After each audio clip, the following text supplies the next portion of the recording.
Bab 234 hanya terobosan. Malam kepergian. Kejanggalan ini berlangsung lama dan banyak anggota Sekte Dingin Surgawi, bahkan para pengikutnya, mulai dengan hormat memuja awan keberuntungan dan binatang buas di langit. Mereka berseru, sepertinya Sekte Dingin Surgawi kita akan menerima keberuntungan besar. Awalnya para tetua termasuk Taois Wansan berpikir ketika melihat anomali alam ini bahwa mungkin Sekte Dingin Surgawi akan mengalami keberuntungan besar. Tetapi ketika mereka melihat teratai emas muncul di sekitar aula tempat Gu Changge berada, mereka tiba-tiba mengerti. Ini bukan tentang Sekte Dingin Surgawi kita yang menerima kekayaan besar. Itu jelas merupakan anomali surgawi yang disebabkan oleh Tuan Muda Gu. Namun, jika kita membicarakannya dengan jujur, itu juga bisa dianggap sebagai sebuah keberuntungan bagi Sekte Dingin Surgawi kita. Tetua keenam sedikit membuka mulutnya, tanpa sadar menatap keanehan di atas, dan berbisik pada dirinya sendiri. Dengan anomali yang sangat mencengangkan itu, bahkan jika seseorang berhasil menembus di atas tingkat ke-9 untuk mencapai alam sage, masih diragukan hal itu akan terjadi, kan? Pendeta Tao Wansan memandangi anomali surgawi dan duniawi dengan tatapan yang rumit.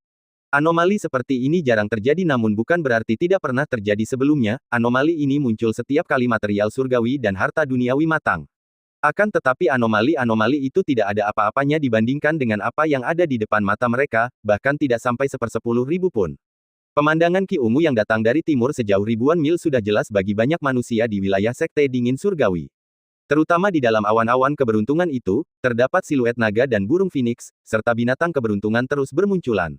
Melihat pemandangan ini, para manusia dan penggarap bebas tak kuasa menahan diri untuk tak menyembah sumber anomali itu. Di bawah pengaruh anomali ini, setidaknya selama beberapa tahun ke depan atau bahkan beberapa dekade, perekrutan pengikut Sekte Dingin Surgawi akan menerima peningkatan besar. Lagi pula, manusia-manusia fana dan para penggarap bebas itu tidak mengetahui secara pasti bagaimana anomali itu terjadi. Mereka hanya tahu bahwa anomali itu muncul di Sekte Dingin Surgawi. Apa yang telah dilakukan Tuan Muda? Mengapa anomali surgawi yang begitu mencengangkan seperti itu tiba-tiba terjadi? Anomali seperti itu mungkin adalah apa yang diharapkan seseorang ketika mencapai status manusia abadi. Jian Chen dan yang lainnya, yang berdiri di udara, juga terkejut oleh anomali tersebut. Teratai emas memancarkan irama Tao emas pucat yang menyegarkan hati dan menyenangkan pikiran. Bermandikan cahaya teratai emas dan anomali, aula tempat Changge berada tampak luar biasa, menyerupai aula ilahi tempat para dewa dan makhluk abadi tinggal.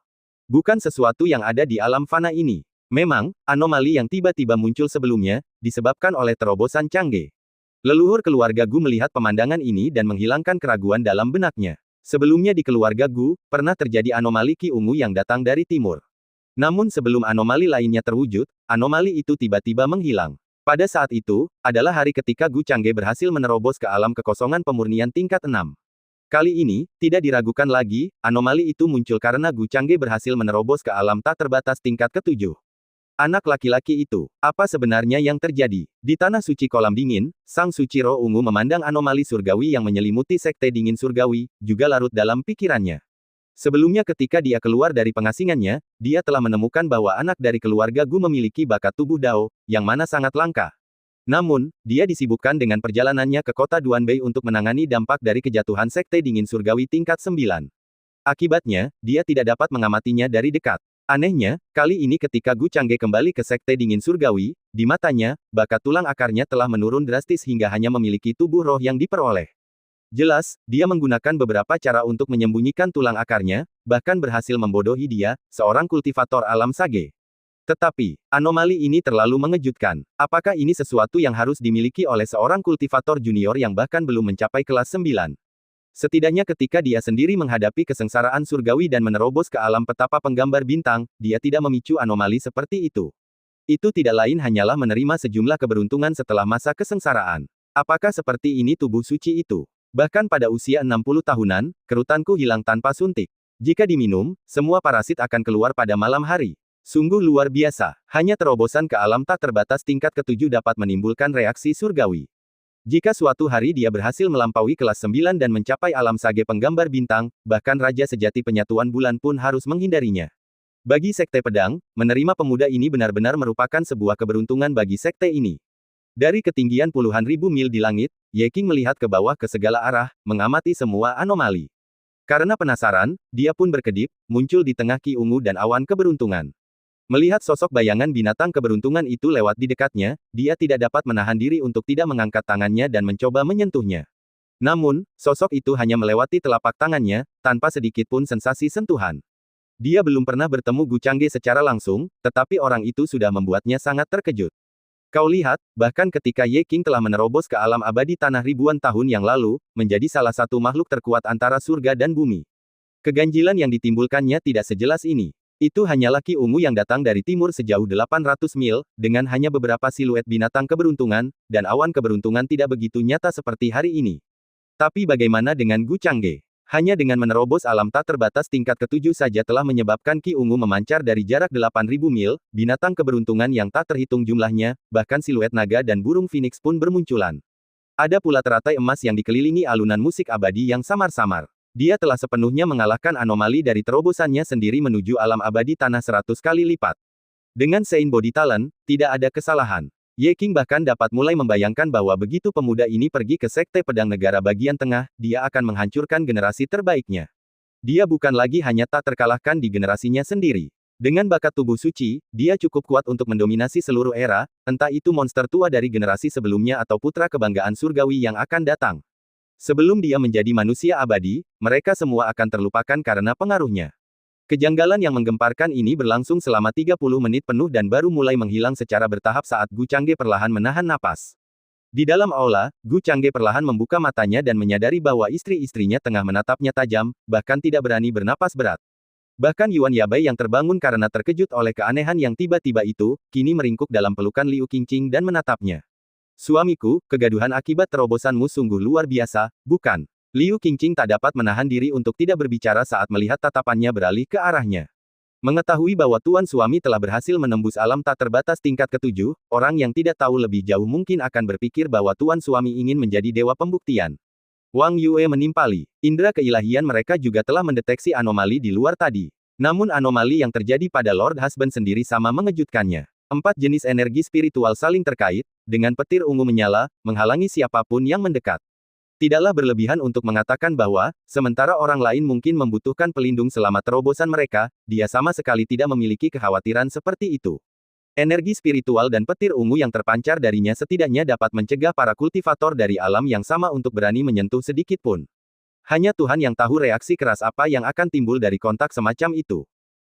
Mengumpulkan pengalaman dari waktu ke waktu tentu akan berhasil, kata Gu Changge santai setelah mengatur napasnya dan berdeham. Apa? Mendengar kalimat, mengakumulasikan pengalaman dari waktu ke waktu, Liu Qingqing dan Wang Yue sama-sama tidak dapat menahan diri untuk tidak menunjukkan tanda tanya besar di atas kepala mereka. Menggunakannya sebagai alasan pada awalnya tidak masalah. Lagi pula, tidak berkultivasi selama 18 tahun dan akhirnya melangkah ke jalur kultivasi, dapat dimengerti jika dua alam pertama ditembus dengan cepat. Tetapi, alam suami saat ini dua alam besar lebih tinggi dari alam mereka sendiri.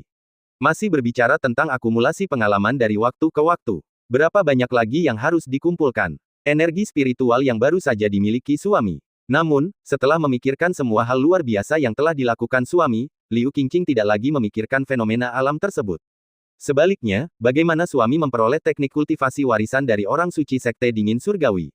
Energi roh dingin itu tidak bisa dibedakan dari energinya sendiri, satu-satunya perbedaan adalah energi suaminya bahkan lebih murni dan lebih kental. Sekilas saja dan aku memahaminya, jawab Gu Changge sambil tersenyum tipis.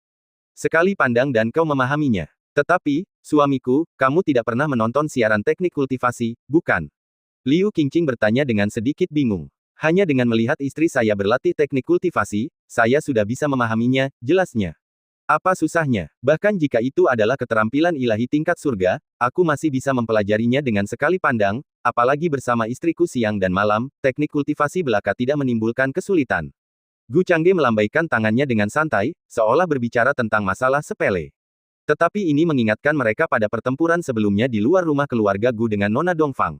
Dia benar-benar hanya melihat sekali dan mempelajari kekuatan ilahi pedang Dao tingkat surga Dongfang Mingyue. Ini. Mereka tiba-tiba menyadari, inilah kemampuan ilahi bawaan sang suami. Hanya, kemampuan ilahi bawaan suami tampaknya agak terlalu banyak. Tapi meski begitu, bagaimana kamu bisa mengolah 4 jenis energi spiritual pada saat yang sama? Wang Yue menemukan masalah lain dan bertanya dengan sedikit kebingungan. Mampu mempelajari teknik kultivasi dalam sekejap, dia bisa menerimanya. Tetapi, bukankah seharusnya suami berlatih teknik kultivasi yang diwariskan keluarga Gu? Ini cukup sederhana. Buka saja 4 lautan Qi dan kultivasikan masing-masing secara individual, kata Gu Changge, masih dengan ekspresi santai di wajahnya. Namun bagi Liu Qingqing dan yang lainnya, kata-katanya bagaikan sambaran petir di siang bolong. Apa maksudnya? Cukup sederhana, cukup buka 4 laut Qi seperti itu. Apakah itu sesuatu yang bisa dicapai manusia? Melihat ekspresi tercengang mereka, Gu Changge hanya mengulurkan telapak tangannya dan memperlihatkan 4 jenis energi spiritual.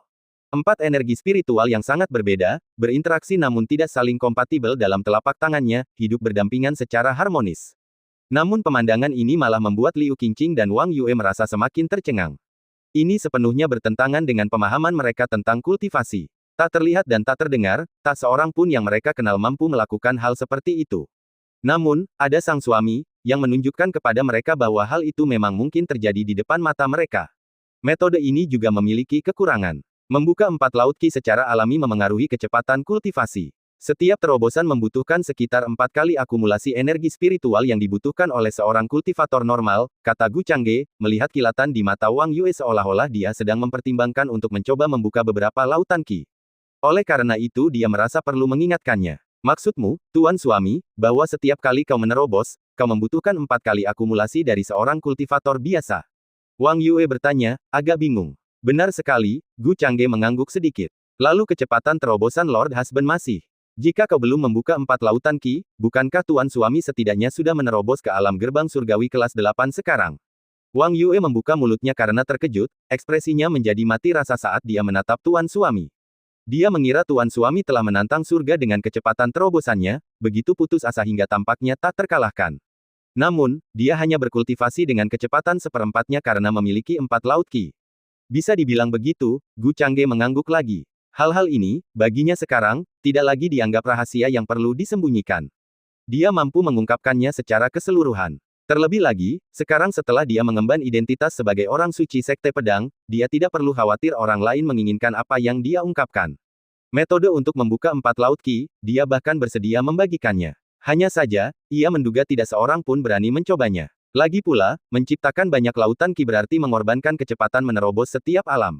Bagi yang lain, mungkin tidak sepadan dengan kerugiannya. Hanya dia, dengan setiap ikatan pasangan Tao, yang akan menerima kompensasi kultivasi, menyinkronkan pencapaian kultivasi pasangannya, yang memungkinkan dia untuk membuka banyak laut Qi tanpa rasa takut, tanpa perlu khawatir akan menunda kecepatan kultivasinya secara signifikan. Meski yang paling penting adalah teratai emas kelas 12 dalam laut Qi-nya. Ia dapat menyeimbangkan dengan sempurna kandungan energi spiritual di setiap laut Qi, memastikan tidak akan timbul konflik antara energi spiritual yang berbeda, mencegah ledakan dan kematian.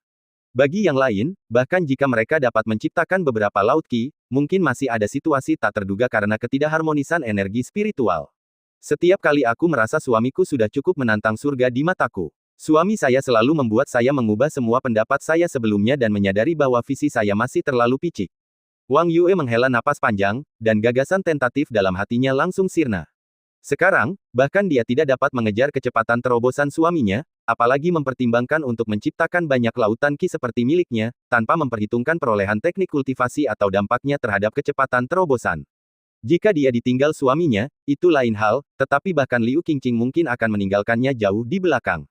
Liu Qingqing mengerutkan bibirnya dan menatap suaminya di hadapannya, matanya berbinar. Dia sungguh beruntung. Kalau saja dia tidak bersikeras pergi ke keluarga Gu saat itu, dia mungkin akan kehilangan kesempatan bertemu dengan pria sehebat suaminya. Dan kalau begitu, tidak akan ada dia yang ada saat ini. Di luar tampaknya sangat berisik, apakah suamiku ingin keluar dan menenangkan keadaan? Liu Qingqing terdiam sejenak sebelum dia tidak dapat menahan diri untuk menyarankan. Karena adanya anomali antara langit dan bumi, pada saat ini, para tetua Sekte Dingin Surgawi dan bahkan orang-orang seperti Sage Jian Chen tengah berdiri diam di luar aula besar ini.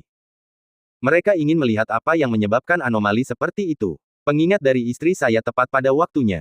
Gu Changge mengangguk sedikit lalu bangkit untuk menuju luar aula. Saat dia melangkah keluar dari aula, dia menyadari bahwa selain mereka yang menyendiri, sepertinya seluruh Sekte Dingin Surgawi telah berkumpul di sini. Dalam sekejap, semua mata tertuju padanya. Gu Changge tidak dapat menahan senyum tak berdaya, dia baru saja menerobos ke alam tak terbatas tingkat ke-7, dan kehebohannya memang agak besar. Tuan muda, apa anomali tadi? Orang bijak Jian Chen yang selalu berterus terang, langsung bertanya dengan rasa ingin tahu. Aku telah berhasil menembus alam tak terbatas tingkat 7. Gu Changge menjawab dengan santai. Petik 2. Jawabannya membuat semua orang yang hadir, yang telah menajamkan telinga untuk mendengar tentang suatu keberuntungan besar yang menyebabkan anomali langit seperti itu, tercengang. Hanya sebuah terobosan. Tarik yang satunya lagi. Tidak pernah terdengar kalau terobosan ke alam tak terbatas tingkat ketujuh bisa menyebabkan anomali surgawi. Untuk sesaat, semua orang berasumsi dia hanya tidak ingin mengungkapkan alasan sebenarnya. Tak seorang pun percaya bahwa sekadar menerobos ke alam tak terbatas tingkat ketujuh dapat menyebabkan anomali surgawi yang sensasional seperti itu. Hanya leluhur keluarga Gu yang diam-diam membelai jenggotnya dan tidak mengatakan apapun. Bahkan si tua buta pun tampak acuh tak acuh. Ketika dia bergegas kembali ke keluarga Gu dari negara bagian tengah sebelumnya, dia samar-samar melihat anomali Ki Ungu dari timur. Sayangnya anomali itu belum sepenuhnya terwujud. Kalau dihitung-hitung, waktu sejak saat itu adalah tepat saat Tuan Muda sedang menerobos ke alam kekosongan pemurnian tingkat ke-6. Keduanya tidak ragu dengan apa yang dikatakan Gu Changge. Bahkan Sage Jianchen dan Sage Zhao merasa sulit mempercayai bahwa ini hanyalah anomali yang disebabkan oleh sebuah terobosan. Namun mereka tidak terlalu memikirkan masalah ini. Kalau Tuan Muda tidak mau bilang, ya sudahlah, percaya saja, tidak perlu bertanya lagi kalau tidak percaya. Karena Tuan Muda telah menerobos ke alam tak terbatas tingkat ke-7, apakah sudah waktunya berangkat ke Sekte Pedang? Mata Sage Zhao berkedip, dia sudah ingin mengikuti Tuan Muda kembali ke Sekte Pedang. Bahkan Master Sekte mungkin akan terkejut. Kejadian di luar kota Duanbei telah segera dikirim kembali ke Sekte, dan sekarang status Tuan Muda di hati Master Sekte pasti telah meningkat lagi. Barangkali sekarang ada kekuatan besar kerajaan yang diam-diam mengawasinya, untuk mencegah kecelakaan serupa terjadi lagi. Tanpa dia sadari, dia masih menebak terlalu konservatif. Pada saat ini, puluhan ribu li di atas Sekte Dingin Surgawi, bukanlah alam raja sejati, melainkan leluhur alam abadi tanah sungguhan yang berjaga. Memang, sudah waktunya berangkat. Dalam beberapa hari, Gu Changge mengangguk sedikit, meskipun dia merasa agak enggan berpisah dengan istri-istrinya, bagaimanapun juga, itu bukanlah semacam perpisahan yang tragis. Lagi pula, pergi ke Central State tidak berarti dia tidak bisa kembali. Jadi tidak ada pikiran untuk menunda. Bagus sekali, aku bisa mengirimkan kabar baik tentang terobosan Tuan Muda kembali ke Sekte. Pengaturan untuk perjalanan Tuan Muda ke Sekte Pedang seharusnya tidak kurang. Mendengar ini, Sage Zhao mengangguk berulang kali, menandakan tidak terburu-buru. Ketika semua orang sudah bubar, dan para pengikut Sekte Dingin Surgawi sibuk berdiskusi, berspekulasi tentang keberuntungan macam apa yang menantang surga yang telah mengakibatkan anomali surgawi seperti itu bagi Santo Gu, konsensusnya adalah mereka benar-benar tidak percaya itu hanya sebuah terobosan. Di antara mereka, bahkan Zukin pun tidak dapat menahan rasa penasarannya tentang kekayaan besar apa yang diperoleh Tuan Muda Gu. Sangat disayangkan, dia sekarang sudah tak terlihat lagi, dan bahkan di antara kerumunan tadi, Gu Changge sama sekali tidak melirik ke arahnya, hal ini membuat Zukin merasa entah kenapa tersesat dan rendah diri. Awalnya, dia mengira bahwa dirinya adalah pion yang dapat dia kendalikan karena dia telah memergokinya dalam situasi yang membahayakan. Tapi sekarang, dia sama sekali tidak membutuhkannya sebagai pion, pion hanyalah posisi yang diambilnya sendiri. Setelah kembali ke aula, melihat tatapan enggan Qingqing dan Yuer, dia pun memutuskan untuk tidak berkultivasi beberapa hari ke depan dan menghabiskan lebih banyak waktu bersama mereka berdua. Dia berencana untuk menyelesaikan urusan 3 tahun ke depan. Namun, hal itu membuat Yuan Yabai sengsara lagi, terpaksa kembali ke kamarnya sendirian, berbaring di tempat tidurnya sambil berhayal tentang begitu dia tiba di negara bagian tengah, tanpa Suster Saintes dan Suster Princess, suaminya akan menjadi miliknya sendiri. Dia lupa bahwa bahkan di negara bagian tengah, masih ada Dongfang Mingyue. Bahkan sekarang, sebelum Gu Changge berangkat ke negara bagian tengah, reputasinya secara bertahap menyebar di sana. Siapa yang tahu berapa banyak peri yang akan mengaguminya dan bahkan melemparkan diri ke arahnya. Siapapun yang bisa menjadi pewaris suci pasti akan memiliki banyak sekali kultivator wanita yang ingin menyerangnya, apalagi Gu Changge, yang menerima perawatan dari puncak putra suci pertama. Bahkan banyak keluarga dan kekuatan di negara bagian tengah, jika diberi kesempatan, akan bersedia memasangkan anak-anak muda mereka yang memenuhi syarat sebagai pasangan Taois, jika saja mereka cocok. Bab 235, Kaisar Wilayah Utara menyerahkan diri pada takdir, pergi. Hari ini, waktunya hampir tiba. Sekte Pedang Negara bagian tengah bahkan telah mempersiapkan diri terlebih dahulu untuk menyambutnya, sang pewaris suci. Di dalam aula besar, Liu Qingqing menatap suaminya di depannya dengan mata penuh keengganan. Berkultivasilah dengan tekun, dan jangan malas saat aku berada di Sekte Pedang.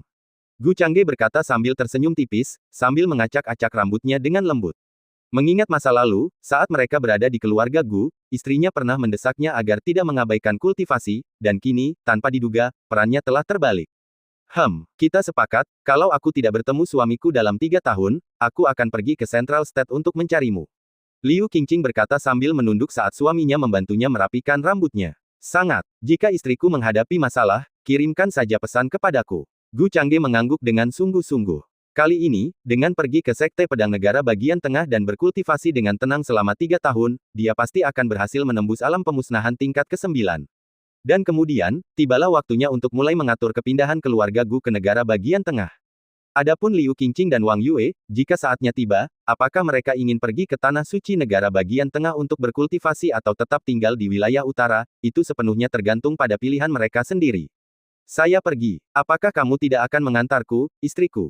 Mengetahui bahwa 2 tetua dari Sekte Pedang sudah menunggu di perahu terbang, Gu Changge tidak berkata apa-apa lagi. Saat kau kembali, kapanpun, aku akan ada di sana untuk menyambutmu. Jangan ucapkan selamat tinggal. Liu Qingqing mengerutkan bibirnya, berbicara dengan suara lembut. Benar-benar pergi. Melihat reaksinya, Gu Changge tidak berkata apa-apa lagi, mencubit dagunya, dan membungkuk untuk menciumnya. Dia kemudian berbalik dengan penuh gaya dan meninggalkan aula besar itu. Didampingi Yuan Yabai dan Wang Yue, ia langsung menaiki perahu terbang. Di bawah penghormatan yang diberikan oleh sejumlah murid dan tetua dari Sekte Dingin Surgawi, perahu terbang itu berubah menjadi cahaya terowongan dan berangkat. Baru pada saat itulah Liu Qingqing melangkah keluar dari aula, mengamati kapal terbang yang berangkat dari kejauhan tanpa membuang terlalu banyak waktu untuk merasa sedih. Dia lalu pergi ke kolam dingin untuk mengasingkan diri guna berkultivasi. Sebelum suaminya pergi, dia telah memberinya sebuah eliksir. Agaknya, efeknya akan lebih baik daripada sebelumnya. Di atas kapal terbang, Gu Changge menarik kembali pandangannya. Pada saat dia pergi, hanya ramuan yang ditukarkan untuk Qingqing telah menghabiskan sekitar 2 juta poin atribut. Pil tulang akar kelas 4+51, pil pemahaman kelas 4+51. Total yang dikonsumsi, 2 juta poin atribut. Sisa untuk tuan rumah, 6.072.000. Melihat catatan di panel, Gu Changge tak dapat menahan perasaan emosional, pemahaman tulang akar dari istri-istrinya kini telah mencapai 300, dan terus meningkatkannya juga akan menghabiskan cukup banyak poin atribut. Akan tetapi, dibandingkan dengan menggunakannya secara langsung untuk menyempurnakan panelnya sendiri, itu jauh lebih baik. Sekarang nilai panelnya telah melampaui 1000, dan jika dia menggunakan poin atribut secara langsung untuk peningkatan, bahkan 1 poin saja akan menjadi angka yang sangat besar. Tuan Jun, haruskah kita kembali ke keluarga Gu terlebih dahulu? Suara Sage Zhao membuyarkan lamunannya. Tidak, ayo kita pergi ke kota kekaisaran wilayah utara dulu. Gu Changge melambaikan tangannya dan tersenyum tipis. Sambil berbicara, dia mengeluarkan token giok komunikasi dari cincin luar angkasa, namun token giok ini bukan miliknya sendiri, melainkan milik orang suci Wu Jiang pada waktu itu. Selama periode ini, dia telah menerima cukup banyak pesan tentang Kaisar Wilayah Utara. Baiklah, Sage Zhao tidak bertanya lebih lanjut dan langsung mengendalikan perahu terbang menuju ke arah kota Kekaisaran Wilayah Utara. Tuanku, mengapa kita pergi ke kota Kekaisaran? Wang Yue menatapnya dengan bingung. Kaisar Wilayah Utara tidak berencana menyerahkan tahta kepadamu. Kami tentu akan memecahkan beberapa masalah. Setelah mengatakan itu, Gu Changge melanjutkan, jangan khawatir, lagi pula, dia adalah ayah kandungmu. Jika semuanya dapat diselesaikan dengan damai, semuanya pasti akan diselesaikan dengan damai. Sebenarnya, aku tidak begitu peduli pada ayah kaisar. Mendengarnya mengatakan ini, Wang Yue dengan lembut mencoba menjelaskan. Meski dia tidak tahu secara spesifik, dia mengerti bahwa suaminya membantunya. Dikendalikan oleh seorang sage dari alam sage, perahu terbang tersebut melakukan perjalanan dari Sekte Dingin Surgawi Wuzu dan mencapai langit di atas kota kekaisaran hanya dalam 1 hari. Kembali ke kota kekaisaran, Gu Changge tidak lagi merasakan hal baru. Begitu perahu terbang itu stabil di atas istana kekaisaran, banyak ahli keluarga kekaisaran bergegas muncul untuk menyambutnya. Di dalam istana, kelopak mata Kaisar Wilayah Utara berkedut. Beberapa hari terakhir ini dia merasa gelisah, terus-menerus tidak mendapat kabar dari Santo Wu Jiang. Sekarang, Gu Changge berkunjung lagi. Dia punya firasat buruk. Namun, setelah kejadian sebelumnya, dia tidak lagi sombong dan muncul di udara bersama yang lain, siap untuk menyambut Sein Gu dengan hormat. Aku penasaran apa yang membawa Sein Gu ke sini. Seorang pangeran tua kelas 8, menatap sosok yang berdiri di kepala perahu terbang, bertanya dengan hormat. Hehe, saya datang hanya untuk mengantarkan sesuatu kepada Yang Mulia Kaisar. Selesai bicara, Gu Changge menatap bingung Kaisar Wilayah Utara dan langsung mengeluarkan jimat giok komunikasi, lalu melemparkannya. Kaisar Wilayah Utara sedikit mengernyit, merenungkan apa maksudnya dalam pikirannya. Memberinya jimat giok, apakah dia berencana untuk memerintahnya dengan ini setelah pergi ke negara bagian tengah? Itu berlebihan. Namun ketika dia mengambil jimat giok, dan sedikit mengaktifkannya dengan energi spiritual, banyak pesan muncul di sana. Ada lusinan pesan, yang sebagian besar dikirim sendiri ke orang suci Wu Jiang. Ini, Kaisar Wilayah Utara tiba-tiba menyempitkan pupil matanya dan langsung mengerti. Jimat giok ini milik orang suci Wu Jiang. Dia bahkan belum pernah melihat orang suci Wu Jiang sendiri sebelumnya, hanya tetua yang menjalankan tugas yang menemaninya sebelumnya. Maaf, hamba tidak tahu Yang Mulia punya hubungan dengan orang suci Wu Jiang ini sebelumnya. Jika aku tahu lebih awal, karena kita semua adalah keluarga, aku mungkin akan mengampuni dia. Sayang, sungguh disayangkan. Gu Changge melihat ekspresinya lalu tertawa ringan dan berbicara. Bagaimanapun Anda melihatnya, tidak ada sedikit pun tanda belas kasihan dalam sikapnya. Santo Gu, antara aku dan Santo Wu Jiang, kami belum pernah bertemu langsung, hanya berkomunikasi lewat pesan.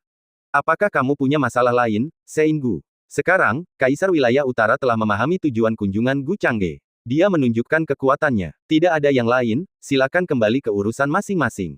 Ketika istri mencapai alam tak terbatas tingkat ke-7, aku ingin melihatnya duduk di singgasana itu. Pada saat itu, saya pribadi akan kembali dari Central State dan berharap tidak ada satupun dari kalian yang mengecewakan saya. Gu Changge berkata sambil tersenyum tipis, mengamati semua orang yang hadir. Meskipun alamnya hanya berada di alam tak terbatas tingkat ke-7, di antara sekian banyak kekuatan besar yang hadir, ada 6 yang berada di alam gerbang surgawi tingkat 8, dan Kaisar Wilayah Utara sendiri berada di alam pemusnahan tingkat ke-9. Namun setelah tatapan matanya bertemu, orang-orang itu tanpa sadar menundukkan pandangan mereka. Hanya dalam hal aura, mereka sudah dikuasai oleh Gu Changge. Ini bukan hanya tentang aura, Gu Changge benar-benar memiliki kekuatan yang cukup untuk menekan semua orang di sini. Ketika dia mencapai kesempurnaan di alam pemurnian kekosongan tingkat ke-6, dia mampu membunuh seorang kultivator tingkat ke-9 di negara bagian tengah, dan sekarang dia telah menerobos ke alam tak terbatas tingkat ke-7, kekuatannya telah meningkat lebih dari 10 kali lipat. Belum lagi tulang akar dan pemahamannya telah meningkat pesat, kekuatannya telah lama mencapai beberapa tingkatan baru. Ini wajar. Kaisar Wilayah Utara mendesah dalam-dalam dan menjawab. Kali ini, dia telah sepenuhnya menerima takdirnya. Yang terbaik yang bisa ditemukannya adalah pewaris suci ke-9 dari Sekte Kenaikan Abadi, namun pewaris suci itu telah mati di tangan Gu Changge. Terlebih lagi, Gu Changge telah menemukan bukti kolusi dirinya dengan pewaris suci itu. Bahkan jika dia dibunuh hari ini untuk secara langsung mengangkat Wang Yue ke atas tahta, tidak seorang pun akan bisa menentangnya, mereka bahkan mungkin akan mengatakan itu adalah kesalahannya sendiri, kematian yang dicarinya sendiri.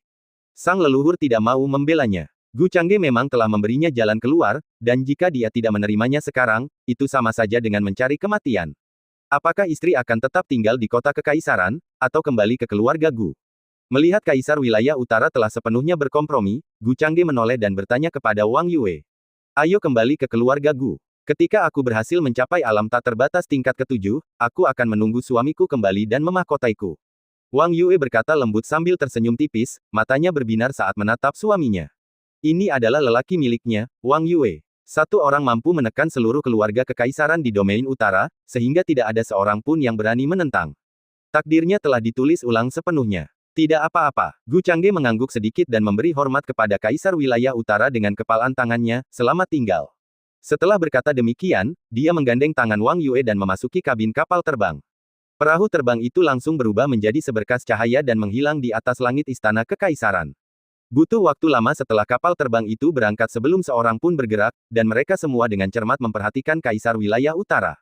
Ayo bubar. Setelah beberapa lama, Kaisar Wilayah Utara melambaikan tangannya, membiarkan semua orang pergi. Ketika dia sendirian dan kembali ke aula, dia terjatuh di singgasana, seolah-olah kekuatannya telah terkuras. Prestasi-prestasi besar yang ia kejar sepanjang hidupnya pada akhirnya tampak tidak mungkin tercapai. Tidak ada jalan keluar. Pada saat ini, dia sudah benar-benar mengundurkan diri. Mungkin ini hal yang baik untuk keluarga kekaisaran. Hanya saja, bagi saya, itu bukan hal yang baik. Kaisar Wilayah Utara bergumam pelan.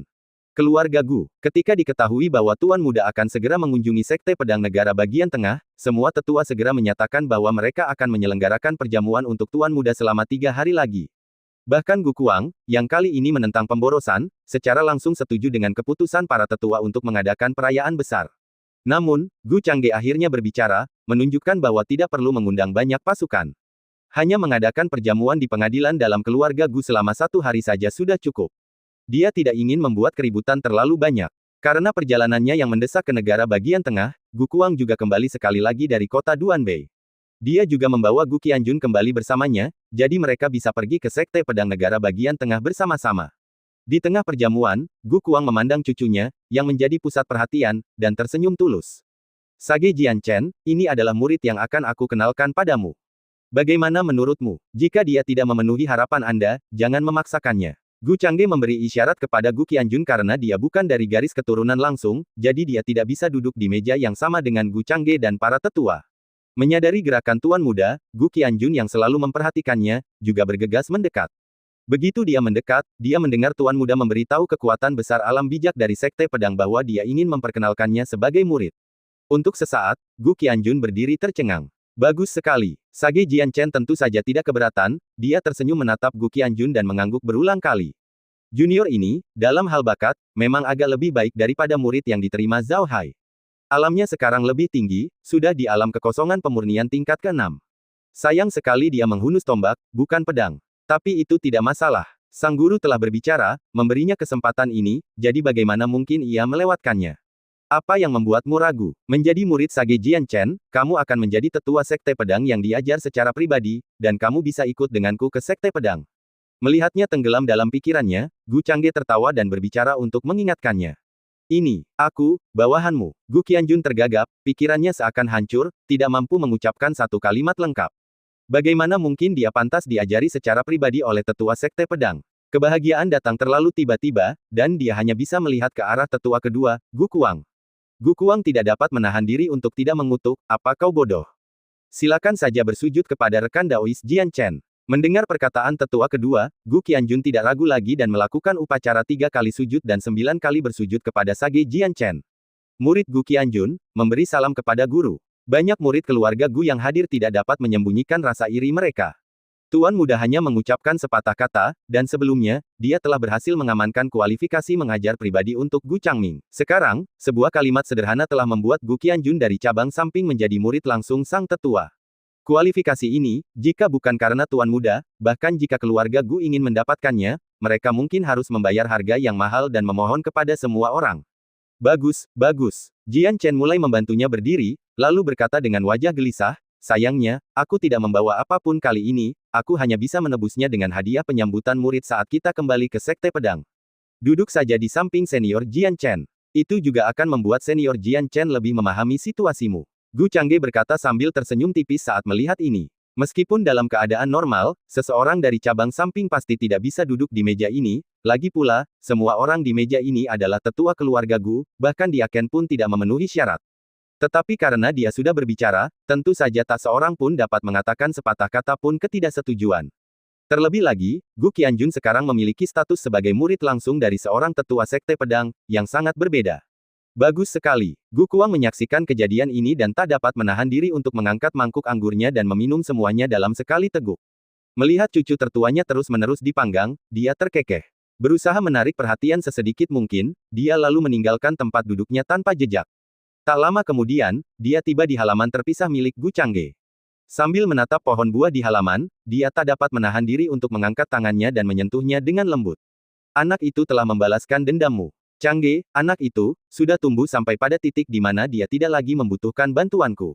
Saya sudah tua sekarang, saya tidak bisa banyak membantunya. Semuanya baik-baik saja, kamu tidak perlu khawatir lagi. Gu Kuang duduk di bawah pohon, bersandar padanya dan bergumam. Sambil berbincang-bincang, ia mengangkat labu anggurnya ke mulutnya, menyeruput sedikit, lalu menaburkannya sedikit di bawah pohon. Coba ini dari gudang harta karun yang diambil Changge, bahkan aku tidak bisa meminumnya di masa lalu. Hehe, beberapa saat kemudian, dia mengeluarkan tubuh Sein Wu Jiang dari cincin luar angkasa. Dengan jentikan jarinya, dia menggunakan energi spiritual untuk memadatkan api spiritual. Dengan jentikan jarinya, api spiritual jatuh ke mayat itu. Tak lama kemudian, tubuh Santo Wu Jiang berubah menjadi abu dan jatuh di bawah pohon ini, menjadi pupuk dan nutrisi. Awalnya dia tidak menguburkan putra dan menantunya di makam leluhur keluarga Gu, terutama karena dia tidak punya kesempatan. Orang suci Wu Jiang itu telah mengubah mereka berdua menjadi abu. Di bawah pohon buah ini, hanya pakaian dan harta karun ajaib mereka yang terkubur. Pembalasan dendam telah selesai, aku mungkin akan pergi ke negara bagian tengah selanjutnya, dan mencoba menerobos alam tingkat ke-9. Meskipun saya tidak bisa banyak membantu cucu saya tidak ingin menghalanginya. Suatu hari nanti, keluarga Gu pasti akan pergi ke negara bagian tengah karena cucuku, maka aku juga bisa berkontribusi. Ah, kekuatan cucuku sekarang, yang mampu mengalahkan kelas 9, jauh lebih kuat dariku sebelumnya, bahkan lebih kuat darimu, nak. Gu Kuang menyaksikan abu berjatuhan di pangkal pohon, merasa hampa sejenak di dalam hatinya. Namun ketika memikirkan cucunya, ia memperoleh kembali motivasinya. Tepat saat dia bergumam, sebuah sosok muncul tanpa suara di halaman. Gu Changge tentu saja menyadari kalau lelaki tua itu telah meninggalkan meja, dan setelah melakukan pemeriksaan indera ilahi, dia pun mengikutinya. Cucu saya, Gu Kuang segera mengangkat tangannya untuk menyeka wajahnya. Dia tersenyum dan melambai pada cucunya. Sudah saatnya untuk pergi dan bersujud pada ayah dan ibumu. Gu Changge berjalan mendekati pohon itu, dan meskipun tidak banyak emosi, bagaimanapun juga mereka tetaplah orang tuanya. Gu Kuang berdiri dan minggir, sambil diam-diam memperhatikan cucunya bersujud 3 kali. Lalu dia maju dan menepuk-nepuk debu yang tidak ada di kaki cucunya. Anak baik, begitu Anda berada di Central State, utamakan keselamatan Anda sendiri di atas segalanya. Jika kau benar-benar menemui sesuatu yang di luar kemampuanmu, kembali saja. Aku akan selalu menunggumu di keluarga Gu selalu mendukungmu. Gu Kuang memperhatikan cucunya yang sekarang telah tumbuh menjadi pohon raksasa yang menjulang tinggi, namun tetap tidak dapat menahan diri untuk tidak berbicara. Mengerti, aku mengerti. Gu Changge mengangguk, lalu tersenyum, aku sangat menghargai hidupku, kau tidak perlu memberitahuku, aku pasti akan melakukannya. Hahaha, bagus, kalau begitu aku merasa tenang. Mendengar perkataan cucunya, kesedihan yang tadinya ada di hati Gu Kuang langsung sirna, ia pun tertawa dan menepuk pundak cucunya. Maukah kamu bergabung denganku untuk minum enak hari ini? Gu Kuang mengangkat alisnya dan menguji. Itulah yang sedang kupikirkan. Gu Changge menunjuk ke arah paviliun. Besar. Sayang sekali, anggur rohani ini mungkin tidak cukup. Gu Kuang, gembira karena cucunya ingin minum sepuasnya bersamanya hari ini, tiba-tiba merasa sedikit malu saat dia menggoyangkan labu di tangannya. Namun, Gu Changge langsung melambaikan tangannya dan seketika puluhan toples anggur muncul di halaman. Diambil dari gudang harta karun, seharusnya sudah cukup. Gu Changge tersenyum tipis, dia datang dengan membawa anggur spiritual. Dasar bocah, kau pergi, tapi pikiranmu masih tertuju padaku. Gu Kuang terkekeh melihat kejadian ini. Puluhan kendi anggur itu jelas tidak dimaksudkan untuk dihabiskan. Jelas, kendi-kendi itu dimaksudkan untuk ditinggalkan untuknya. Meskipun dia juga dapat mengambil dari gudang harta karun, dia tidak suka mengunjunginya tanpa rasa malu. Namun lain halnya dengan cucunya hanya butuh sepatah kata, dan sang tetua akan menyampaikannya langsung kepadanya. Datanglah ke tempatmu. Gu Changge tidak berkata apa-apa lagi saat mereka berdua duduk. Dia melambaikan tangan untuk membawa beberapa daging binatang iblis dan buah roh yang dia bawa dari pesta. Sang kakek dan cucu memang minum dengan lahap sepanjang malam. Gu Kuang membiarkan alkohol menguasai dirinya sepenuhnya, tidak menggunakan energi spiritual apapun untuk menghilangkannya. Keesokan paginya, melihat lelaki tua itu tidur dengan kendi anggur dan senyum di wajahnya, Gu Changge dengan lembut bangun. Dia membungkuk kepada orang tua itu dan kemudian meninggalkan halaman rumahnya sendiri. Setelah itu, dia melakukan perjalanan ke istana Tuan Muda. Saat dia melangkah keluar rumah, perahu terbang sudah menunggunya. Dan orang-orang keluarga Gu telah menunggu lama. Wang Yue menggendong Yuan Yabai, terus-menerus mengajarinya tentang sesuatu. Ramuan yang kutinggalkan untuk istri, kutaruh di istana Tuan Muda. Gu Changge berjalan mendekat dan berkata lembut pada Wang Yue. Oke, pada saat tuan suami kembali dari retret 3 tahunnya, aku pasti sudah berhasil menembus alam tak terbatas tingkat ke-7. Saat itu, menunggu tuan suami memahkotaiku. Wang Yue tersenyum dengan mata menyipit, tidak menunjukkan sedikit pun kesedihan. Itu hanya negara bagian tengah, hanya 4 tanah suci agung, apa hubungannya itu dengan tuan suami? Pastilah tidak akan ada bahaya. Tuanku, semuanya sudah siap. Jian Chen dan Sage Zhao melangkah maju dan membungkuk. Siap berangkat ke Sekte Pedang Negara bagian tengah.